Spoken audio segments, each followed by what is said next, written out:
Hi everyone, welcome to A guide for TGPSC exams. Previous వీడియోలో మనం Telangana moment phase 1లో భాగంగా chapter 2 స్వతంత్ర భారతదేశంలో హైదరాబాద్ రాష్ట్రం చాప్టర్ గురించి 80 బిట్స్ దాకా డిస్కస్ చేసామండి. ఈ వీడియోలో మనం 81 బిట్ నుంచి డిస్కస్ చేస్తాం. సో 81 బిట్ వచ్చేసరికి భూదాన ఉద్యమంలో మొదటి భూదాత ఎవరు? సో మనం ఆల్రెడీ భూదాన ఉద్యమం గురించే కదండి డిస్కస్ చేసింది ప్రీవియస్ వీడియోలో చివరిగా. సో ఆ భూదాన ఉద్యమంలో మొదటి భూదాత ఎవరు అంటే, మొదటి భూదాత వెరీ ఇంపార్టెంట్ అండి, వెదిరే రామచంద్రారెడ్డి. ఎవరు? వెదిరే రామచంద్రారెడ్డి. ఎంత దానం చేశాడు మరి అని అంటే 100 ఎకర్స్ దానం చేశాడండి ఈయన. నెక్స్ట్ బిట్ వచ్చేసరికి మనకి భూదాన ఉద్యమం ఎన్ని రోజులు ఎన్ని గ్రామాల్లో జరిగింది? ఏది మొదటి ఫేస్ అండి. అంటే భూదానం మొదటి ఉద్యమం మనకి ఎన్ని రోజుల్లో జరిగింది అంటే 51 డేస్ అండి. మొత్తం 51 డేస్. ఎన్ని గ్రామాల్లో జరిగింది అంటే 200 గ్రామాలండి. మొత్తం 200 గ్రామాల్లో 51 రోజులు మనకి ఈ మొదటి భూదాన ఉద్యమం అనేది జరిగిందని గుర్తుంచుకోవాలి. నెక్స్ట్ బిట్ వచ్చేసరికి మొదటి భూదాన ఉద్యమంలో ఎన్ని ఎకరాల భూమి దానం చేశారు? సో మరి ఈ మొదటి భూదాన ఉద్యమంలో ఎన్ని ఎకరాల భూమి దానం చేశారు, లేదా ఎన్ని ఎకరాల భూమిని వీళ్ళు సేకరించారు ఈ ఉద్యమం ద్వారా అంటే 12,000 ఎకరాల భూమిని వీళ్ళు సేకరించారండి. ఎంత? 12,000 ఎకరాల భూమి. అసలు భూదాన ఉద్యమం అనేది దేని గురించి స్టార్ట్ చేశారనేది మనం డిస్కస్ చేయలేదు కదండి. ఏం లేదండి, భూదాన ఉద్యమం అంటే భూమి దానం చేయడం. భూదాన అంటే ఎవరు దానం చేయాలంటే, ఎవరైతే ఇబ్బడి ముబ్బడిగా భూమిని ఆక్రమించుకున్నారో, లేకపోతే తరతరాలుగా ఎక్కువ భూమిని అనుభవిస్తున్నారో వాళ్ళు. సో అటువంటి వ్యక్తులు ఏంటంటే స్వచ్ఛందంగా వాళ్ళంతట వాళ్ళే భూమిని దానం చేయమని ఈ భూదాన ఉద్యమాన్ని చేపట్టిండ్రండి. ఎవరు? వినోబా భావే. మనం ఆల్రెడీ ఈ డిసిషన్ ఎక్కడ తీసుకున్నారు అనేది మనం చదువుకున్నాం కదండి. సో ఈ భూదాన ఉద్యమం యొక్క ముఖ్య ఉద్దేశం ఏంటంటే, ఎవరైతే ఎక్కువ భూమిని కలిగి ఉన్నారో, ఎవరైతే భూమిని సాగు చేయలేకపోతున్నారో, ఎక్కువ భూమి ఉండి కూడా సాగు చేయలేకపోతున్నారో అటువంటి వ్యక్తులు ఏంటంటే స్వచ్ఛందంగా వాళ్ళ భూమి మీద ఉన్న హక్కులను వదులుకోవడం అండి. అంటే వాళ్ళ భూమి మీద ఉన్న హక్కులను వదులుకోవడం అంటే అది ఆటోమేటిక్‌గా భూమిని ఇచ్చేయడమే గవర్నమెంట్‌కి. ఆ ఇచ్చేసిన భూమిని వీళ్ళు ఏం చేస్తారంటే, ఎవరైతే భూమి లేని నిరుపేదలు ఉంటారో అటువంటి వ్యక్తులకు లేకపోతే అర్హులకి ఈ భూమిని తిరిగి పంచి ఇచ్చారండి. సో ఒక భూమి అనేది ఎవరి దగ్గర ఏదో కొంతమంది దగ్గర కేంద్రీకృతం కావద్దు. భూమి అందరిది. సో ఒక భూమి అనేది న్యాచురల్ రిసోర్స్. ఇది అందరిది. అందరికి సమాన హక్కులు ఉండాలన్న ముఖ్య ఉద్దేశంతోటి ఈ భూదాన ఉద్యమాన్ని చేపట్టినారు. సో ఈ మొదటి భూదాన ఉద్యమంలో ఎన్ని ఎకరాల భూమి దానం చేసినారు, లేదా ఎన్ని ఎకరాల భూమిని వీళ్ళు సేకరించారు అంటే 12,000 ఎకరాల భూమిని మనం ఇక్కడ భూమిని సేకరించబడిందనేది గుర్తుంచుకోవాలి మొదటి భూదాన ఉద్యమంలో. సో ఇక్కడ మనకు ఆ 2 భూదాన ఉద్యమాలు అంటే 2 ఫేసెస్‌లో జరిగిందండి. ఫస్ట్ ఫేజ్‌లో 12,000 ఎకరాలు. నెక్స్ట్ ఫేజ్ గురించి మనం ఆ టాపిక్ వచ్చినప్పుడు చదువుతాం. నెక్స్ట్ బిట్ వచ్చేసరికి మొదటి భూదాన పాదయాత్రకు ఇన్ఛార్జ్ ఎవరు? సో మరి పాదయాత్ర చేసినారు కదండీ. మొదటి భూదాన పాదయాత్రకు ఇన్ఛార్జ్ ఎవరు అంటే కోదండ రామిరెడ్డి. ఎవరండి? కోదండ రామిరెడ్డి. నెక్స్ట్ బిట్ వచ్చేసరికి వినోబా భావే ఎంత భూమి దానం ఇవ్వమని కోరారు? సో ఈయన భూమిని దానం ఇవ్వమని అన్నారు. దానము అని అంటే వాళ్ళ యొక్క భూమి మీద హక్కులను వదులుకోమని అడిగాడు. మరి మినిమమ్ ఎంత ఇవ్వమన్నాడు అని అంటే, వాళ్ళ దగ్గర ఉన్న టోటల్ భూమిలో 1/6 అంటే మొత్తం 6 పార్ట్‌లుగా డివైడ్ చేస్తే గనుక 6 పార్ట్‌లలో ఒక పార్ట్‌ని ఇవ్వమని మినిమమ్, అంటే అంతే ఇవ్వమని కాదు, మినిమమ్ 1/6 భూమిని దానం ఇవ్వమని మనకి వినోబా భావే కోరాడండి. నెక్స్ట్ బిట్ వచ్చేసరికి కోదండరామిరెడ్డి ప్లస్ పురుషోత్తం రెడ్డి ఎంత దానం చేశారు? సో వీళ్ళిద్దరు కలిసి ఎంత భూమిని దానం చేశారంటే 1/4 భూమిని అండి. సో మరి కోదండరామిరెడ్డి ఎవరండి? మనం ఆల్రెడీ చదువుకున్నాము. ఈ మొదటి భూదాన పాదయాత్రకి ఇన్ఛార్జ్ అని చదువుకున్నాం కదా. ఆయన ప్లస్ పురుషోత్తమ రెడ్డి వీళ్ళిద్దరు కలిసి 1/4 భూమిని దానం చేశారు. నెక్స్ట్ బిట్ వచ్చేసరికి భూదాన యజ్ఞ సమితి ఎప్పుడు ఏర్పాటు చేశారు? సో మరి భూదాన యజ్ఞ సమితి ఎక్కడి నుంచి వచ్చింది అని అంటే ఏం లేదండి. ఇప్పుడు వీళ్ళు ఈ భూదాన ఉద్యమం చేస్తూ భూదాన ఉద్యమంలో భాగంగా పాదయాత్రలు చేస్తూ వీళ్ళు భూమిని సేకరిస్తున్నారు కదా అండి వీళ్ళు కష్టపడి. మరి సేకరించిన భూమిని అసలు ఎవరు మానిటర్ చేయాలి? దాన్ని ఎవరు పంచాలి? దానికి సంబంధించిన విషయాలన్నీ ఎవరు చూసుకోవాలి? అదొక రెగ్యులర్ బేసిస్ మీద ఉండాలది. ఒకరోజు, 2 రోజులు చూసేది కాదు కదండీ. అన్ని వేల ఎకరాల భూమి అసలు ఎక్కడుంది? ఎంతుంది? ఎవరి మీద ఉంది? అది ఎవరికివ్వాలి, అర్హులెవరు అని ఇవన్నీ చూసుకోవాలంటే ఒక రెగ్యులర్ బేసిస్ మీద అయ్యే పని అది. సో, ఆ రెగ్యులర్ బేసిస్‌గా చూసుకోవాలి అని అంటే మనకి దానికి ఒక సంబంధించిన దానికే డెడికేటెడ్‌గా ఒక బోర్డ్ ఉండాలి కాబట్టి, ఈ భూదాన యజ్ఞ సమితిని స్థాపించారండి. ఏదైతే ఈ భూదాన ఉద్యమం ద్వారా తీసుకున్న భూమి ఏదైతే ఉంటదో, సేకరించిన భూమి ఉంటదో, దానికి సంబంధించిన విషయాలన్నీ చూసుకోవడం కోసం ఈ భూదాన యజ్ఞ సమితిని ఏర్పాటు చేశారు. ఎప్పుడు ఏర్పాటు చేశారంటే మనకి 1951 జూన్‌లో అండి. మనకి మన భూదాన ఉద్యమం స్టార్ట్ అయింది గూడా మనకి అదే ఇయర్ గదండీ! సో, భూదాన ఉద్యమం ఎప్పుడు స్టార్ట్ అయింది? స్టార్ట్ అయినంక ఎన్ని రోజులకు మనకి భూదాన యజ్ఞ సమితి ఏర్పాటయింది గూడా ఇక్కడ ఇంపార్టెంట్. సో, భూదాన యజ్ఞ సమితి ఎప్పుడు ఏర్పాటయిందండి? 1951 జూన్‌లో అండి. నెక్స్ట్ బిట్ వచ్చేసరికి భూదాన యజ్ఞ సమితి కన్వీనర్ ఎవరు? సో, మనకి భూదాన యజ్ఞ సమితి కన్వీనర్ ఎవరంటే ఉమ్మెత్తల కేశవరావు అండి. సో, అది ఈ భూదాన ఏర్పాటు చేసినటువంటి భూదాన యజ్ఞ సమితి కన్వీనర్‌గా ఎవరున్నారంటే ఉమ్మెత్తల కేశవరావు. నెక్స్ట్ బిట్ వచ్చేసరికి భూదాన యజ్ఞ సమితి సభ్యులెవరు?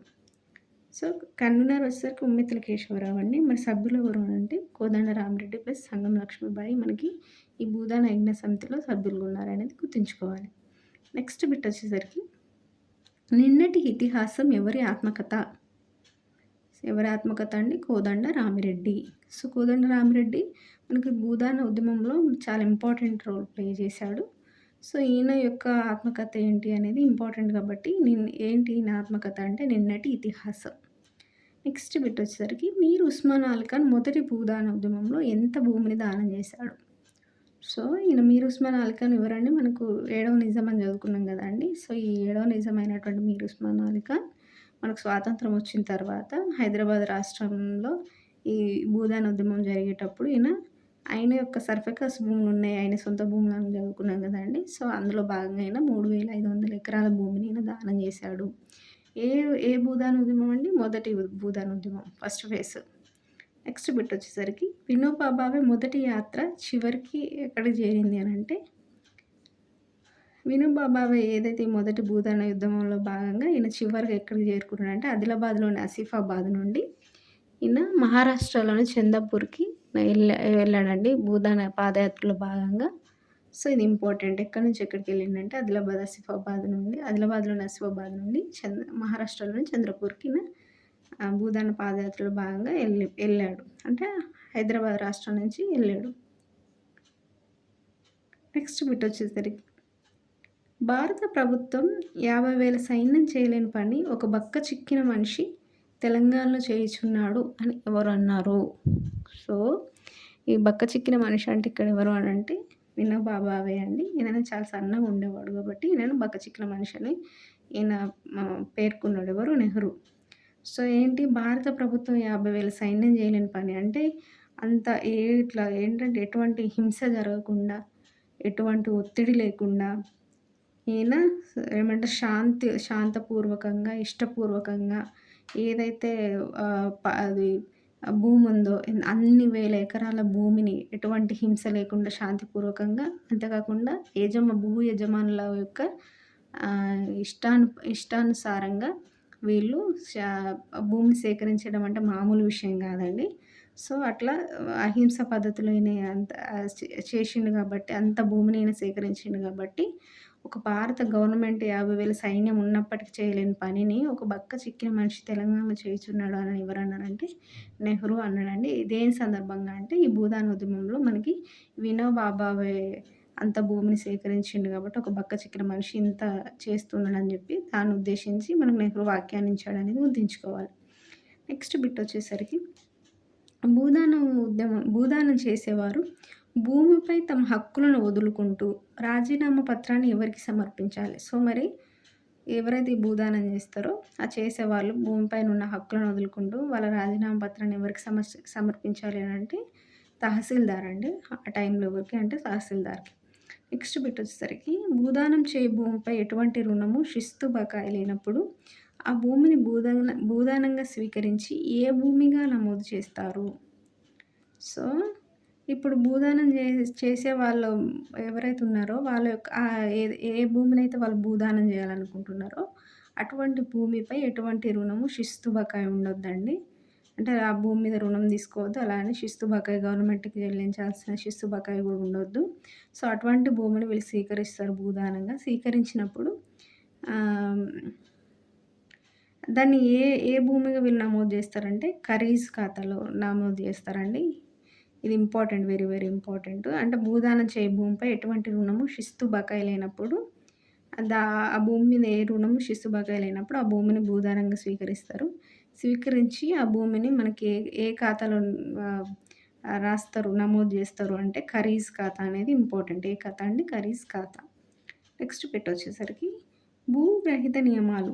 సో, మరి ఎవరైతే భూగ్రహీత ఉంటారో ఇప్పుడు ఈ ఈ ఆ భూగ్రహీతకు ఏమేమి నియమాలు ఉండాలి అనంటే ఫస్ట్ వ్యవసాయ సహకార పరపతి సంఘంలో సభ్యత్వం ఉండాలండి. అంటే ఏదైతే వ్యవసాయ సహకార పరపతి సంఘాలు ఉంటాయి గదండీ! అటువంటి సంఘాల్లో వాళ్ళకు సభ్యత్వం ఉండాలి. నెక్స్ట్ 2 ఇయర్స్ వ్యవసాయం ప్రారంభం 2 ఇయర్స్‌లో వ్యవసాయం ప్రారంభించాలి. అంటే ఇప్పుడు ఆహ్, భూగ్రహీత అంటే ఎవరండి? ఇప్పుడు ఎవరైతే ఈ భూదానోద్యమం ద్వారా భూమిని సేకరిస్తారు గదండీ! భూదానోద్యమం ద్వారా సేకరించబడిన భూమిని ఎవరైతే అర్హులు, భూమి లేని వారు ఉంటారో అటువంటి వ్యక్తులకు భూమిని పంచిండ్రండి. ఆ పంచిన అట్లా పంచడం ద్వారా ఎవరైతే ఆ భూమిని పొందిండ్రో, ఆ దానం చేయబడిన భూమిని పొందారో వారిని భూగ్రహీత అంటాం. సో, ఈ భూగ్రహీతలు అంటే మరి వాళ్ళకి ఉండాల్సిన నియమాలేంటి? అందరికి ఇస్తారా అంటే లేదండి. వాళ్ళు కొన్ని నియమాలు పెట్టిర్రు. అటువంటి వాళ్ళకే ఆ భూమిని పంచిర్రనమాట. ఆ భూదానంగా సేకరించబడినటువంటి భూమిని ఇట్లా ఎవరైతే ఈ ఈ నియమాల ప్రకారము ఉన్నారో అటువంటి వ్యక్తులకు మాత్రమే ఆ భూమిని పంచినరు.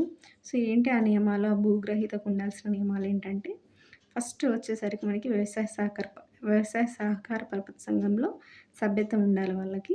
నెక్స్ట్ వచ్చేసరికి ఆ భూమిని పొందిన తర్వాత ఇప్పుడు దానం చేయబడిన భూమిని ఎవరైతే పొందుతారో వాళ్ళు ఆ పొందిన వెంటనే 2 ఇయర్స్‌లో అంటే వెంటనే అంటే 2 ఇయర్స్ లోపల ఎప్పుడైనా సరే వ్యవసాయం ప్రారంభించాలండి. అంటే ఇప్పుడు పొందిన తర్వాత వ్యవసాయం చేయము, మేము దాచుకుంటాం, ఇట్లనే ఉంచుకుంటాము, మా తరతరాలు కూర్చొని తింటామంటే కుదరదు. వ్యవసాయం చేయాల్సిందే. కాబట్టి ఎన్ని ఇయర్స్‌లో వాళ్ళు వ్యవసాయం ప్రారంభించాలంటే 2 ఇయర్స్‌లో ప్రారంభించాలి. నెక్స్ట్ వచ్చేసరికి 3 ఇయర్స్ వరకు భూమి శిస్తు మినహాయింపు అండి. అంటే ఇప్పుడు ఏదైతే గవర్నమెంట్ పే చేసే భూమి శిస్తు ఉంటది కదండీ! ఆ భూమి శిస్తు అనేది 3 ఇయర్స్ వరకు వాళ్ళకి భూమి శిస్తు మినహాయింపు ఇచ్చిర్రు. ఇట్లా ఈ భూదాన ఉద్యమం ద్వారా సేకరించబడిన భూమిని ఎవరైతే పొందుతారో వాళ్ళకి భూమి శిస్తు మినహాయింపు అనేది ఎన్ని ఇయర్స్ ఉన్నదంటే 3 ఇయర్స్ వరకు ఉందండి. నెక్స్ట్ వచ్చేసరికి ఒకవేళ వాళ్ళు బీపీఎల్ ఫ్యామిలీ అయితే అంటే బిలో పవర్టీ లైన్ ఫ్యామిలీ అయితే నో స్టాంప్ డ్యూటీ. సో, వాళ్ళకేంటంటే ఇప్పుడు ఆ భూమిని వాళ్ళకు ఇస్తున్నారు గదండీ!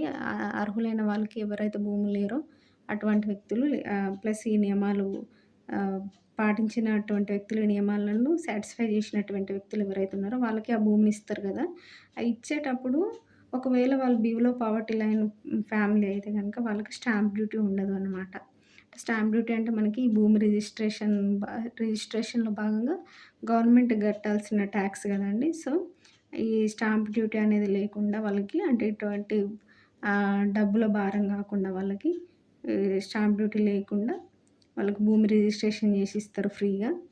అంతేకాకుండా వాళ్ళకి 3 ఇయర్స్ వరకు భూమి శిస్తు మినహాయింపు ఇస్తది గవర్నమెంటు.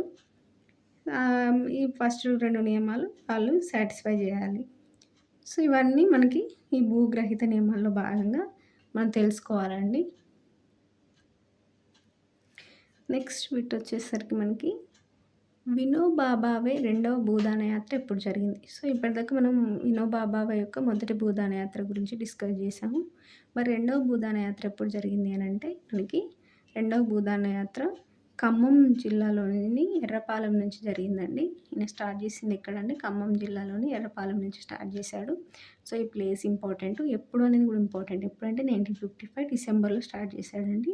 మనకు మొదటి భూదాన యాత్ర 1951 గదండీ! మన 55లో సెకండ్ భూదాన యాత్ర అనేది గుర్తుంచుకోవాలి. 2 ఇయర్స్ గుర్తుంచుకోవాలి. ఫస్ట్ భూదాన యాత్ర ఎక్కడి నుంచి స్టార్ట్ చేశాడో గుర్తుంచుకోవాలి. సెకండ్ భూదాన యాత్ర ఎక్కడి నుంచి స్టార్ట్ చేశాడో గుర్తుంచుకోవాలి. ఈ years very, very important. Next వచ్చేసరికి బూర్గుల రామకృష్ణారావు ఎక్కడ వినోబా భావేకు స్వాగతం పలికారు. సో, ఇది గూడా ఇంపార్టెంట్ అండి. అంటే అప్పుడున్న ముఖ్యమంత్రి ఎవరైతే ఉన్నారో బూర్గుల రామకృష్ణారావు ఆయన మనకు వినోబా భావేకి ఎక్కడ స్వాగతం పలికారనంటే కొల్లూరులో అండి. ఎక్కడ? కొల్లూరు ప్రాంతంలో. నెక్స్ట్ వినోబా భావే హైదరాబాద్ ఎప్పుడు చేరుకున్నారు? సో, ఖమ్మం ఎర్రపాలెం నుంచి ఈయన ఎర్రపాలెం నుంచి రెండవ భూదాన యాత్ర స్టార్ట్ చేసాడు కదండీ! స్టార్ట్ చేసిన తర్వాత మన హైదరాబాద్‌కి ఎప్పుడు చేరుకున్నాడు అంటే 1956 ఫిబ్రవరి 5న చేరుకున్నాడండి. సో, ఐఎంఏ భవనంలో ఆయన విడుదల చేసిండు. ఎప్పుడు స్టార్ట్ చేశాడంటే 1955 డిసెంబర్ అండి. ఈయన హైదరాబాద్‌కొచ్చేసరికి 1956 ఫిబ్రవరి 5 అంటే ఆల్మోస్ట్ ఒక 2 మంత్స్ తీసుకుంది. ఈయన పాదయాత్ర చేస్తూ హైదరాబాద్ చేరుకునేసరికి.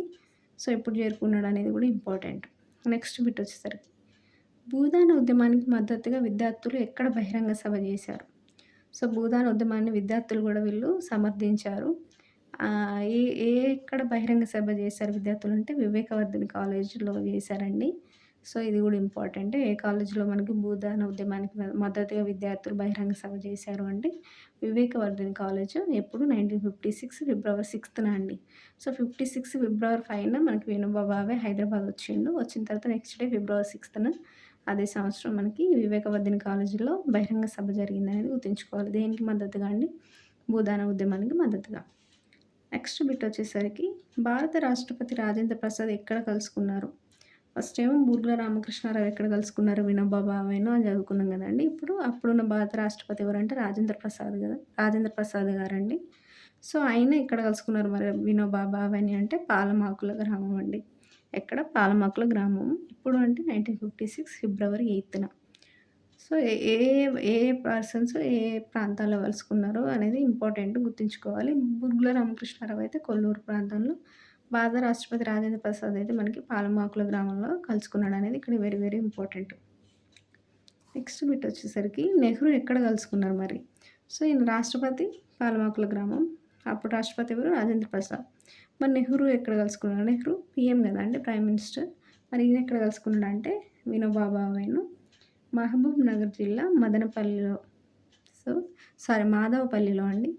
మహబూబ్ నగర్ జిల్లా మాధవపల్లిలో మనకి నెహ్రూ, వినోబా భావేని కలుసుకున్నారు. ఏ డేట్‌న అంటే 1956 మార్చ్ 5న. సో, ఈ 3 ప్రాంతాలు ఇంపార్టెంట్ అండి. ఎవరు? ఏ ప్రాంతం అనేది? బూర్గుల రామకృష్ణారావు కొల్లూరు దగ్గర కలుసుకున్నాడు. భారత రాష్ట్రపతి రాజేంద్ర ప్రసాద్ మనకి పాలమాకుల గ్రామంలో కలుసుకున్నాడు. నెహ్రూ వచ్చేసరికి మనకి మహబూబ్ నగర్ జిల్లాలోని మాధవపల్లిలో కలుసుకున్నాడు వినోబా భావేని. నెక్స్ట్ బిట్ వచ్చేసరికి రెండవ ఉద్యమానికి ఇన్ఛార్జ్ ఎవరు? సో, ఫస్ట్ ఉద్యమానికి ఇన్ఛార్జ్ కోదండరామిరెడ్డి అండి. రెండవ ఉద్యమానికి కూడా ఇన్ఛార్జ్ కోదండరామిరెడ్డే. నెక్స్ట్ బిట్ వచ్చేసరికి రెండవ ఉద్యమానికి ఆఖరి మజిలీ అంటే ఆఖరి మజిలీ ఎలా జరిగిందంటే ఈయన మహబూబ్ నగర్, ఆలంపూర్ నుంచి రాయలసీమకు బయలుదేరిండంటే వినోబా భావే. మొదటి ఉద్యమానికి ఆఖరి మజిలీ ఏంటి అని చదువుకున్నామండి మనం. ఆదిలాబాద్ జిల్లా ఆసిఫాబాద్ నుండి మహారాష్ట్రలోని చంద్రపూర్‌కి వెళ్ళాడనుకున్నాం కదా! సో, రెండవ ఉద్యమానికి ఆఖరి మజిలీ వచ్చేసరికి మహబూబ్ నగర్, ఆలంపూర్ నుంచి ఈయన రాయలసీమ ప్రాంతానికి వెళ్ళాడనేది ఇప్పుడు గుర్తుంచుకో. నెక్స్ట్ బిట్ వచ్చేసరికి రెండవ భూదాన యాత్ర ద్వారా ఎంత భూమి సమీకరించారు? సో, మనం ఫస్ట్ భూదాన యాత్ర ద్వారా ఎంత భూమి సమీకరించారంటే 12,000 ఎకరాలు అనుకున్నాం కదండీ! రెండవ భూదాన యాత్ర ద్వారా ఇంకెక్కువ సమీకరించారండి. మొత్తం 42,000 ఎకరాలు. 42,000 ఎకరాలను సమీకరించారు. నెక్స్ట్ బిట్ వచ్చేసరికి ఎవరు భూదాన యాత్రను వ్యతిరేకించారు? సో, భూదాన యాత్రను ఎవరు వ్యతిరేకించారు అనంటే కమ్యూనిస్టులండి. ఎవరు? కమ్యూనిస్టులు అప్పుడు ఈ భూదాన యాత్రను వ్యతిరేకించారు.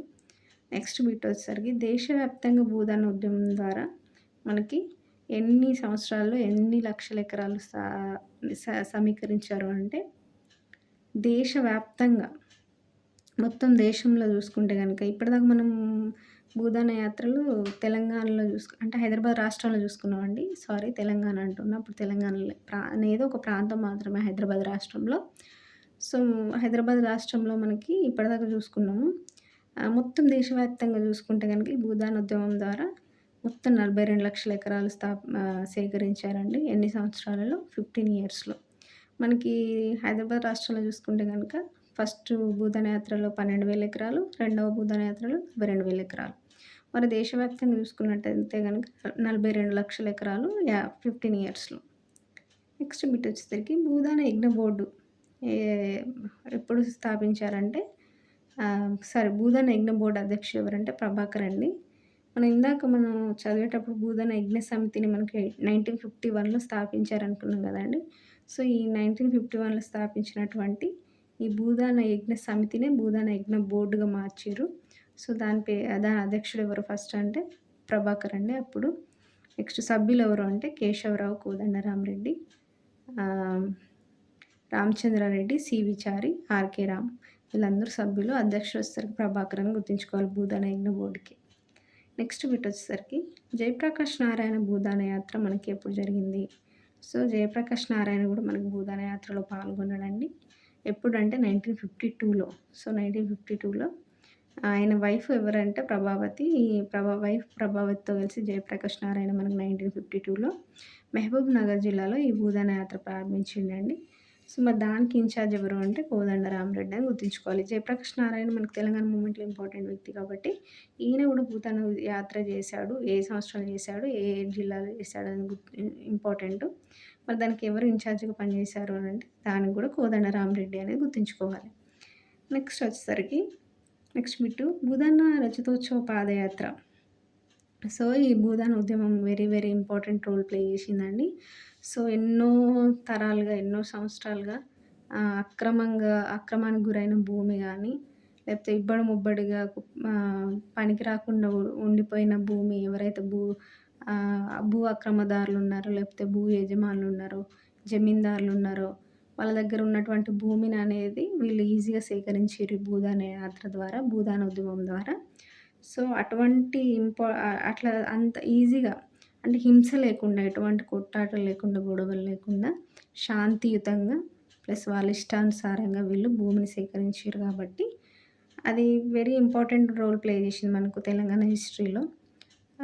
సో, అట్లా అట్లా చేయడం వల్ల ఏంటంటే చాలా వాటికి ఈ ఏదైతే ఈ భూమి మీద హక్కులు భూ యజమానుల ఈ భూమి మీద ఉన్న హక్కులు ఏవైతే ఉంటాయో అవి కొందరి చేతుల్లో కేంద్రీకృతం గాకుండా, అంటే భూమి అనేది కొందరి చేతుల్లో కేంద్రీకృతం గాకుండా అందరికీ భూమి అనేది అందరికీ అందరు భూమిపైన అందరికీ హక్కు ఉంటది. అందరికీ ఉండాలి అన్న ఒక సదుద్దేశం అనేది మనకిక్కడ ఎంతో కొంతవరకైతే ఈ ఉద్యమం ద్వారా నెరవేరిందండి. లేకపోతే ఇంకా ఎక్కువుండేది. ఈ భూమి ఇంకా ఇప్పుడు అట్లా భూదాన ఉద్యమం జరగకపోయి ఉంటే గనక, ఇంకా ఇప్పుడు ఉన్న పరిస్థితుల్లో అయితే భూమి చాలా కొద్ది మంది చేతుల్లోనే ఉండి ఇంకా ఘోరంగుండేది. సో, ఆదాయ వ్యత్యాసాలు గానీ, ఈ ఈ ఈ ఏమంటారు ఈ భూమి మీద హక్కులలో ఉన్న వ్యత్యాసాలు గానీ ఎక్కువుండేటియి. సో, ధనిక, పేద అనే తేడా ఇంకెక్కువుండేది. సో, అప్పుడు ఈ ఉద్యమం అనేది చాలా ఇంపార్టెంట్ రోల్ ప్లే చేసింది ఈ వ్యత్యాసాన్ని తగ్గించడంలో. కాబట్టి ఈ భూదాన రజతోత్సవ పాదయాత్ర అనేది మనకు 1975లో జరిగిందండి. 1975 ఏప్రిల్ 19 నుంచి 1976 ఏప్రిల్ 18 దాకా జరిగింది. అంటే ఆల్మోస్ట్ ఒక 1 ఇయర్ జరిగిందండి. 75 ఏప్రిల్ 19 నుంచి 76 ఏప్రిల్ 18 అంటే ఆల్మోస్ట్ 1 ఇయర్ దాకా మనకి ఈ భూదాన రజతోత్సవ పాదయాత్ర జరిగింది. అంటే ఆఫ్టర్ 25 ఇయర్స్‌కండి. రజతోత్సవ పాదయాత్ర ఎప్పుడు జరిగింది? 25 ఇయర్స్‌కి. మనకి భూదాన ఉద్యమం స్టార్ట్ అయింది 1951లో కదండీ! సో, 1975లో మనకి ఈ రజతోత్సవ పాదయాత్ర స్టార్ట్ అయ్యి 76 ఏప్రిల్ 18 ఇది క్లోజ్ అయిందనేది గుర్తుంచుకోవాలి. నెక్స్ట్ బిట్ వచ్చేసరికి భూదాన రజతోత్సవ పాదయాత్ర ఎవరి నాయకత్వంలో జరిగింది? సో, మరి ఎవరి నాయకత్వంలో ఇది జరిగింది అంటే ఉపాధ్యక్షుడైనటువంటి మాణిక్యరావు నాయకత్వంలో మనకు పాదయాత్ర జరిగిందండి. భూదాన రజతోత్సవ పాదయాత్ర. నెక్స్ట్ బిట్ వచ్చేసరికి భూదాన జ్యోతిని వెలిగించిన వారు ఎవరు? మరి భూదాన జ్యోతిని ఎవరు వెలిగించారంటే రాష్ట్రపతి ఫక్రుద్దీన్ ఆలీ అండి. అప్పుడున్నటువంటి రాష్ట్రపతి ఫక్రుద్దీన్ ఆలీ మనకి భూదాన జ్యోతిని వెలిగించారు. నెక్స్ట్ బిట్ వచ్చేసరికి భూదానోద్యమ రజతోత్సవ నిర్వాహక వర్గం అధ్యక్షుడు ఎవరు? సో, ఈ భూదానోద్యమ రజతోత్సవ కార్యనిర్వాహక వర్గం అధ్యక్షుడు ఎవరంటే జలగం వెంగళరావు అండి. సో, వీళ్ళందరూ ఇంపార్టెంట్ వ్యక్తులు. పాదయాత్ర ఎవరి నాయకత్వం జరిగిందంటే ఉపాధ్యక్షుడు మాణిక్యరావు నేతృత్వంలో. మరి భూదాన జ్యోతి వెలిగించింది ఎవరంటే అప్పుడున్నటువంటి రాష్ట్రపతి ఫక్రుద్దీన్ ఆలీ. మరి భూదాన రజతోత్సవ కార్యనిర్వాహక వర్గ అధ్యక్షుడు ఎవరు అంటే జలగం వెంగళరావు అండి. నెక్స్ట్ కార్యనిర్వాహక అధ్యక్షుడు ఎవరంటే నర్సారెడ్డి. ఈయన రెవెన్యూ మినిస్టర్ అండి. కార్యనిర్వాహక కార్యదర్శి ఎవరు అంటే సివి చారి. ఈయన భూదాన యజ్ఞ మండలి యొక్క ఉపాధ్యక్షుడు. సో, ఈ పేర్లు కన్‌ఫ్యూజ్ కావద్దండి. ఎవరెవరికి ఏ ఏ రోల్ ఇచ్చారు, ఏ ఏ రోల్ ప్లే చేశారు అనేది వెరీ వెరీ ఇంపార్టెంట్. సో, వాళ్ళని గుర్తుంచుకోవాల్సిందే. నెక్స్ట్ బిట్ వచ్చేసరికి రజతోత్సవ కార్యక్రమ లక్ష్యాలేంటి మరి? సో, ఈ భూదాన రజతోత్సవ కార్యక్రమం ఎందుకు జరిగింది అని అంటే దీని యొక్క లక్ష్యం ఏంటంటే ఒకటి మిగిలి ఉన్న భూముల పంపిణీ. ఏవైతే మిగిలి ఉన్న భూములుంటాయో వాటిని మళ్ళీ తిరిగి పంపిణీ జేయడం కోసం. నెక్స్ట్ భూ కమతాల చట్టానికి లోబడి భూదానాన్ని స్వీకరించడం. మిగిలి ఉన్న భూములు పంపిణీ జేయాలి. మళ్ళీ భూ కమతాల చట్టానికి లోబడి భూదానాన్ని గూడా స్వీకరించాలి. ఇంకా ఫర్దర్‌గా ఏదైనా భూదానాలున్నా గానీ. నెక్స్ట్ భూదాన్, గ్రామదాన్, గ్రామ స్వరాజ్ సిద్ధాంతాలు ప్రచారం జేయడం. ఇవి మనకి ఈ రజతోత్సవ కార్యక్రమ లక్ష్యాలను గుర్తుంచుకోవాలి. నెక్స్ట్ బిటొచ్చేసరికి శిక్షణ శిబిరాలు రాష్ట్రంలో 3 చోట్ల ఏర్పరిచిండండి. మనకి ఈ భూదాన ఉద్యమం గురించి గానీ, ఈ భూదాన కార్యక్రమం గురించి గానీ శిక్షణ శిబిరాలు 3 చోట్ల మనకి ఏర్పరిచిర్రు రాష్ట్రం మొత్తంలో అని గుర్తుంచుకోవాలి. అందులో ఒకటి యాదగిరిగుట్ట. నెక్స్ట్ బిటొచ్చేసరికి మనకి రజతోత్సవ ముగింపు సమావేశాలు ఎక్కడ జరిగినాయి? మరి రజతోత్సవ ముగింపు సమావేశాలు ఎక్కడ జరిగినాయి అనేది ఇంపార్టెంట్ కాబట్టి తిరుపతిలో జరిగినాయండి. Very very important. ఎక్కడ అంటే తిరుపతి. ఏ డేట్ అంటే ఏప్రిల్ 18 అండ్ 19 అండి. ఈ 2 రోజుల్లో మనకి ఈ ముగింపు సమావేశాలనేటివి తిరుపతిలో జరిగినాయి. ఈ ముగింపు సమావేశానికి అటెండ్ అయింది ఎవరు అనంటే ఈ భూదాన రజతోత్సవ ముగింపు సమావేశానికి సీఎం జలగం వెంగళరావు అండి. నెక్స్ట్ గవర్నర్ మోహన్‌లాల్ సుఖాడియా అండి. Mohanlal Sukhadia. So, CM Jalagam Vengalarao, governor Mohanlal Sukhadia వీళ్ళిద్దరు మనకి ముగింపు సమావేశానికి అటెండ్ అయ్యారనేది గుర్తుంచుకోవాలి. సో, ఇక్కడికి మనకి 118 బిట్స్‌లో మనము తెలంగాణ మూవ్‌మెంట్ ఫేజ్ 1లో భాగంగా చాప్టర్ 2 అయినటువంటి భారతదేశంలో స్వతంత్ర భారతదేశంలో హైదరాబాద్ రాష్ట్రం టాపిక్‌ని కంప్లీట్ చేశామండి. సెకండ్ చాప్టర్ మొత్తం క్లోజ్ అయింది. ఇక్కడిది ఈ 118 బిట్‌తో. సో, ఈ చాప్టర్ అనేది మీకు ఈజీగా అర్థమైందని నేను ఆశిస్తూ ఉన్నానండి. Thank you.